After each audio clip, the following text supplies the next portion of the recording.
But let's begin with that long-awaited final report into the Nova Scotia mass shooting, looking into the horrific events of 3 years ago. It's extremely critical of the RCMP. And for the people with the biggest stake in today's report, the families of the 22 victims of the mass shooting, it signals a positive step forward. It looks really good on paper, so whether everything gets done that says it's going to be done moving forward, we will see. My hope is that they will follow through. I'm going to be holding them accountable, so let's hope. But yeah, so I guess all I can do is wish. It looks good on paper, so.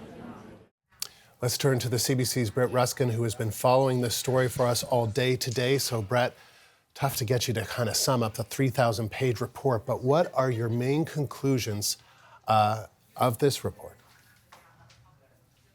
Yeah, Andrew, how long do you have? Because 3,000 pages is not easy to digest, not easy to condense down, but really it shows that this all has to a certain degree been worth it. The extent and the depth that exists in this report, when you really look down into it, is really helpful for families that really have been waiting for this. So you mentioned that there was not necessarily blame, but many of the recommendations are directed specifically at the RCMP to, on a high level, do a complete analysis, a complete study to see what kind of reformation and overhaul to the RCMP structure, to the management, should be done. This isn't the first time that recommendation has been made in a report like this.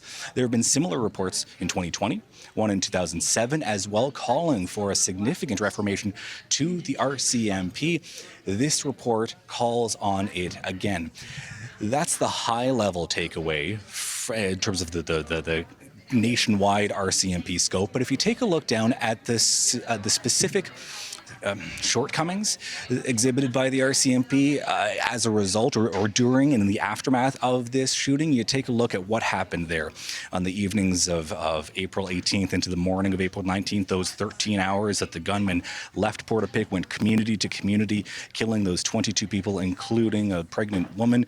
There were supervisors who lacked training. There were officers who lacked the tools that they needed. For example, some of them were using and making up hand-drawn maps of the community. There were 911 operators and call takers who lacked the ability to log and to hold on to and record and share information and audio with people on the ground who needed it. So all kinds of shortcomings directed towards the RCMP. Another major theme is about gender-based violence and how it should be declared an epidemic in Canada, the importance of addressing gender-based violence in Canada. Andrew. And Brett, what does this mean? I mean, this report is certainly important to the families of the victims of this tragedy. Do you have a sense of what it means for them? All are relatively happy with at least the recommendations. We don't know what the response to these recommendations are going to be yet. Keep in mind, whether this report is 3,000 pages or 3 million pages, it's not going to be enough to fix the harm to them, the loss they've experienced with the loss of a loved one 3 years ago. So the best case scenario is perhaps that these recommendations lead to change in some of the systems that failed so tragically 3 years ago. Andrew. And Brett, just before I let you go, just if you could give us, you've been there all day, you've been to these news conferences, you've covered this story over the years, but just specifically today, some of your key takeaways. There was a moment that I know you remarked upon earlier when we heard from the interim RCMP commissioner and the assistant commissioner of the RCMP for Nova Scotia, who hadn't read the report or the executive summary despite having it for more than 24 hours, right? I mean, if we just go through the facts of what we know about this, the media were given access to the executive summary yesterday at 9 a.m., the full report at noon. RCMP, because they were a participant in the inquiry, were given everything at 9 a.m., so effectively before or more information than us. And while there are some RCMP members, obviously, on the force who would have seen and are analyzing the recommendations, the head of the RCMP for the country, the head of the RCMP for the province, had not seen any of the recommendations, had not been told about any of the recommendations when they came on and told us that they were, taking these seriously. They had not been told, they were not aware of what any of the recommendations were, what everyone else in the room was. Andrew. Brett, thank you. The CBC's Brett Ruskin, live in Truro, Nova Scotia. So for more on how this report will impact the community, let's bring in Christine Blair. She is the mayor of the municipality of the County of Colchester, and she joins us now live in Truro, Nova Scotia. Mayor Blair, this has got to be a difficult time for you and for your community, but just your reaction to what you've heard or what you've read in this report. Well, I haven't read the report yet, given it's 3,000 pages long, which I'm sure you can appreciate, although I have begun to read some of the executive summary, and it's 317 pages in itself. This commission report being released today, we're 20 days away from the 3rd anniversary of this tragic event. The largest intended mass shooting in the history of Canada. And our heartfelt thoughts continue to be with the families and everyone else that is connected with the families and the community that are coping with this. It's another challenging time for our communities, there's no question. It was a very emotional day and a very trying process to hear what the commissioners had to say. And for so many who are so deeply affected. And can you tell me a little bit more about that, Mayor, in terms of what you've heard from the community in the response to this report on this, as you say, trying day? It has only been a few hours, so I haven't had an opportunity to speak with too many people. I think it's a bit of a relief to hear that the report is finally out. There are 130 recommendations. There's going to be a lot of study and work done on this report in order to absorb it and to figure out how we are going to deal with it so that some of these recommendations, or the majority of these recommendations, aren't shelved, but they're actually implemented with the 3 orders of government working together in order to deal with the challenges that they present. And Mayor, as mayor, I'm sure one of your key priorities is for the people in your community to feel safe. And obviously on this terrible day overnight, people were not safe. They were killed. Is there something in this report that you're seeing that you're thinking there's hope that the community will feel safe again if we implement this or that? I certainly hope that they will, and I'm hoping that the fact that these recommendations are in depth with regards to community safety, it will help the healing process, because you must bear in mind that you're dealing with community of people that are still traumatized. They are still grieving. They're going to grieve a very long time, but they're trying to heal. And if this process can help the healing, then that's a positive thing. It's very difficult. We know what happened, and we know that there is a long healing process in this. There's a long healing process, and I'm wondering about the trust that your community has for the RCMP, for the police. And do you feel as though that trust still needs to be rebuilt?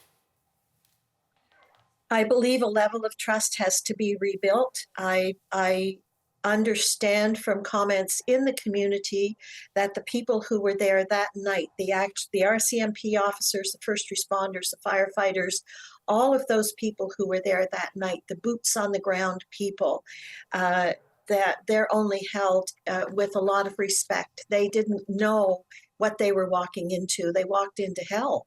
And how can you ever prepare for something like that?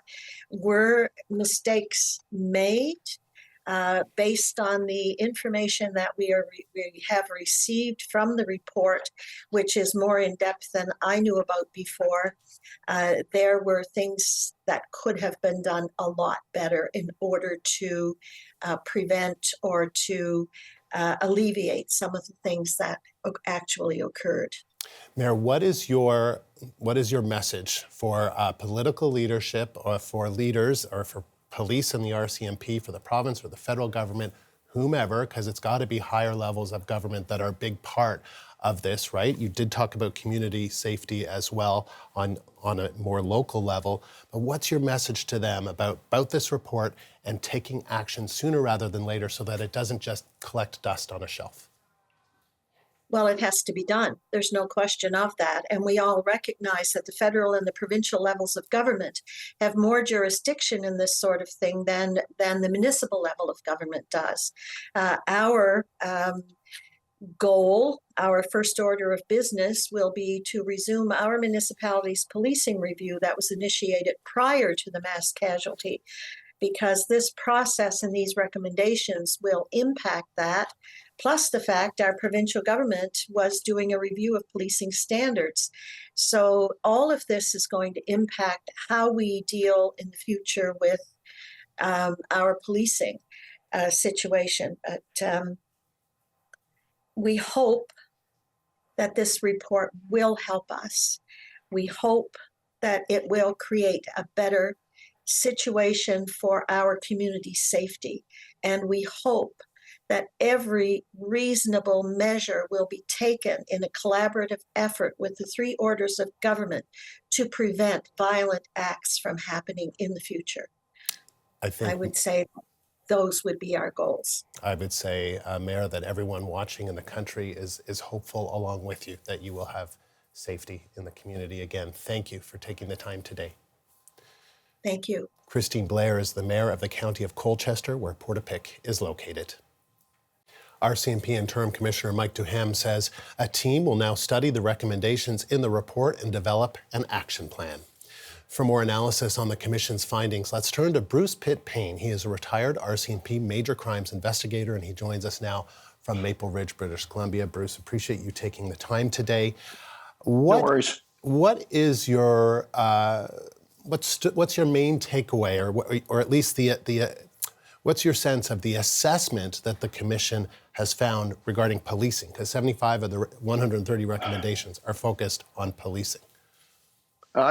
I was very happy. I read as much as possible, as fast as possible, and I felt like I was reviewing for a search warrant back in the old days. Listen, they've done a bang-up job. I was skeptical about how deep they would go, where they are not allowed, or it's not meant to cast blame, but they didn't shirk their responsibilities, and they have held the organizations involved accountable. And I mirror what everybody else has said here. Is I just hope that people listen for once, because words are meaningless. And so what is it that has stood out for you in terms of what needs to be done to stop anything like this, the worst mass shooting in Canadian history, anything like this from happening again? Well, I mean, they did look at the root cause, which was exceptional domestic violence, interpartner violence. It starts somewhere. This was an effect, not the cause. Mental health, they looked at all of that. Hats off to them. Here's the problem is the institution known as the RCMP, they spelled it out very clearly and with a lot of detail and following a lot of reports. It just appears that they are incapable of changing. And if they do change, it's going to be expensive, very expensive to do that. All other alternatives, such as removing RCMP contracts, I think is a viable alternative. It may be the solution. For all we know, the federal government, which must have the will and the funding, they must impose these changes. They may look at this and say it's not worth it. We will switch the role to purely federal and pull out of the majority of contract policing. We don't know at this point. It's up to them. You mentioned, intimate partner violence, and the report looked into that, and that is a key factor. And they're recommending a change in the criminal code, and maybe you can explain what this could mean. That would allow victims of coercive control, and maybe you can explain that, to respond with violence in self-defense. What do you make of that recommendation? Well, Andrew, when I first was informed of this, I was confused because there are already self-defense parts built into the criminal code. But then when I looked further, I think they're aiming at the coercive control. It's a drastically misunderstood and misapplied part of understanding and dealing with domestic violence.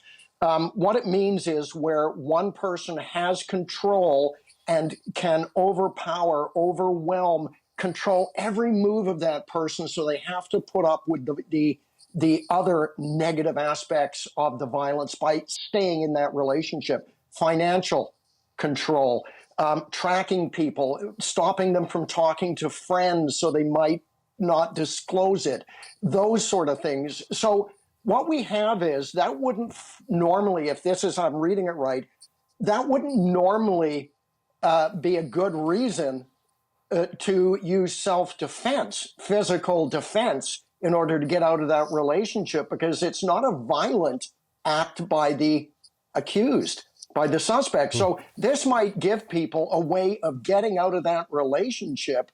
And maybe if we spread the word and they know that, it'll help them before it becomes tragic.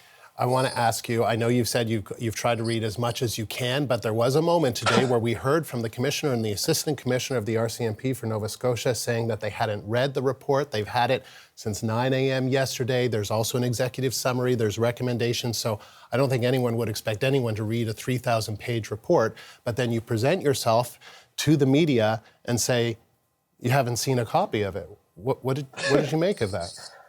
That's extremely disappointing, but however, not shocking.